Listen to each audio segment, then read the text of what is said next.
আহিব নোৱাৰে গতিকে 1 বিঘাকে সকলো ব্যক্তিকে সকলো ভাৰতীয় নাগৰিককে আমি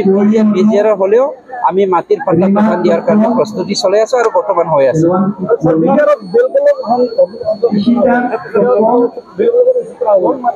বিটিআৰত 30টা বেল এণ্ড ব্লক আছে আপোনালোকে মোতকৈ বেছি জ্ঞাত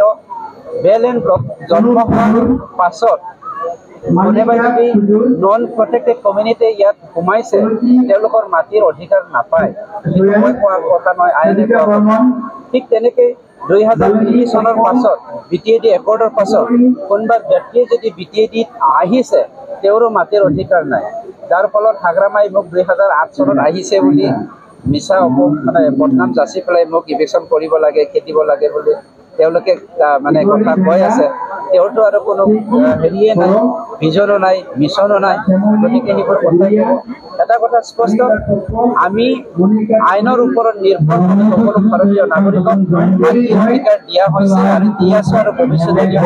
ইভিকশ্যনৰ কথা নাই কোনোবাই ক'ব পাৰে যে বড়োসকলৰ মাটিটো অনাবড়োসকলক দিছে এইটো মানে কেতিয়াও সত্য নহয় আইনে কেতিয়াও নকয় protected land to protected community সকলৰ কাৰণে হয় আৰু নন প্ৰটেক্টেড কমিউনিটি যদি তেওঁলোক ইয়াত ইনভলভ আছে তাহানি প্ৰটেক্টেড